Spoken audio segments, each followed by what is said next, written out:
Hi, my name is Scott Clymer.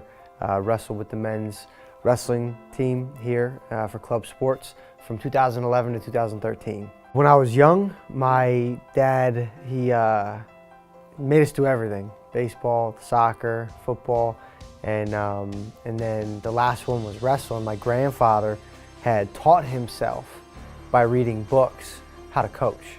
The high school that he was a teacher at needed a junior high wrestling coach. And so he ended up coaching wrestling for 16 years and told my dad, he's like, they haven't tried it yet, why don't you make them try it, just 1 year. Still did baseball and soccer here and there, but towards the end of junior high was when I made the decision to focus solely on wrestling. I believe I went to his state tournament in Pennsylvania his senior year, where he was, I think he placed third in the states. And he was coming off of a state championship his junior year, so he was a little disappointed in his performance. But anyone who knows Pennsylvania wrestling knows that if you can place in that state tournament any year, you're pretty qualified to wrestle in college. Liberty, I had known two kids that had came here from PA, but I also knew that they had just brought it back as an NCAA sport. Like, it was the first year that they were back after 10 or 15 years of being non-existent. And so I was like, nah, no, not really my thing. All my scholarships were either diminished in the percentage that they were gonna give me, or they were just taken off the table for no apparent reasons. And it was just kind of like, man, so Liberty was the only one that stuck. And Coach Castro was very persistent in his pursuit. And so we came down, you could say a little reluctantly. He got on campus, and I think he felt maybe a little awkward at first, but the more he spent time here, I think the more comfortable he was. And by the time that he left, I think he was ready to make that decision to come to Liberty. With getting him as a recruit and having him in the room on a daily basis, having a pretty strong work ethic actually, and being able to contribute to the program with his talent, I think was instrumental in us propelling us forward into the NCAA Division I, four NCAA East Regional Championships, and he was part of some of those teams. As a matter of fact, Scotty was also a national qualifier, NCAA Division I national qualifier. Things were just turning the corner as far as being relevant in the NCAA Division I wrestling community.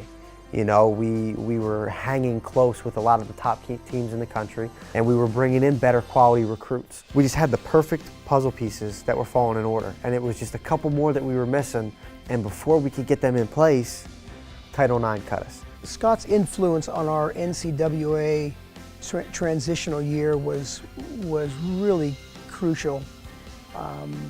It goes beyond just his physical ability and his contribution athletically to the program, but also in terms of his loyalty, his willingness to see his career through and to support me personally as a coach, and to support in which about 45 to 50% of my Division I team left, transferred out. Scotty remained loyal.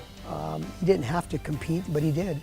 And you had myself, Aaron Thompson, and Nick Knowles, who, again, were going into our senior year, that were just like, Castro, he did so much for especially us three with keeping us around and putting extra time in and being extra patient.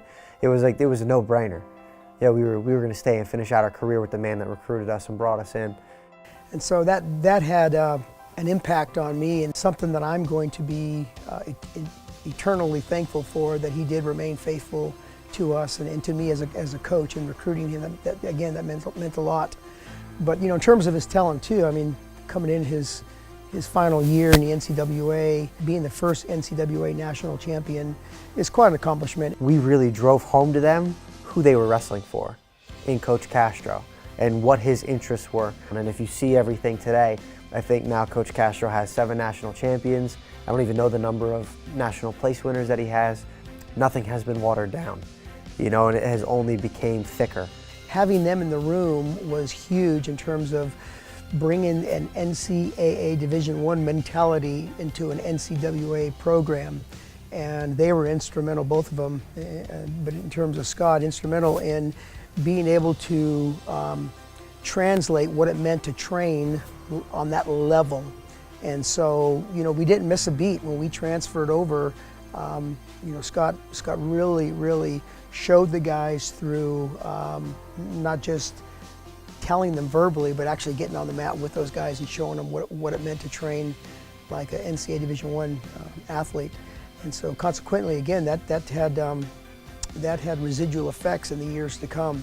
When Scott Clymer left Liberty, first he was working for his dad, I believe, in construction in Pennsylvania for a little while. And then my cousin, actually, who wrestled for us here during the time of Scott, graduated from Liberty's Eli Sanchez and started a franchise of mixed martial art gyms out in the Bay Area in California, where I grew up, of course, as a kid. And so Scott, I'm told, flew out there, absolutely fell in love with the Bay Area, and started working for one of those franchises. So I went out to California for a year and a half, was exposed to jiu-jitsu and boxing. And so that kind of quenched a little bit of the hunger inside that I was missing from not wrestling. After doing it for about a year and a half, training gets a little bit old when you're training for nothing. So Rich really pushed me to try an amateur fight.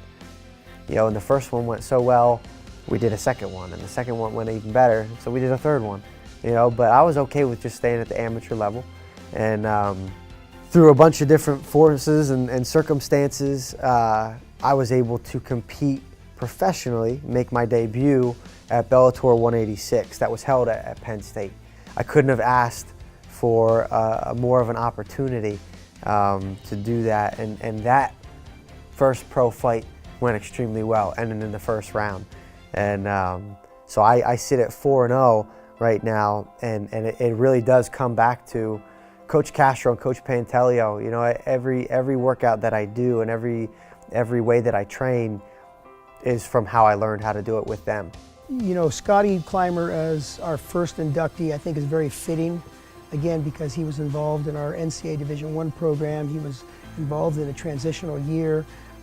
For him to, again, break ground and set a precedent for us, for our program in club sports, I think it's a really cool legacy, if you will, in a sense that for him to set that precedent, I think, is fitting. He took a step of faith to come out here to Liberty in the first place.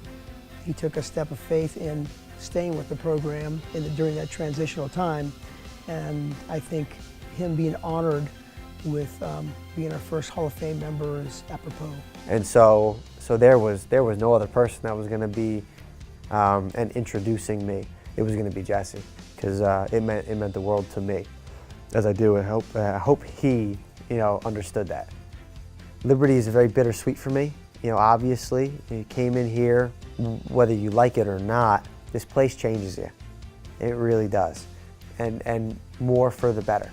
It's a choice.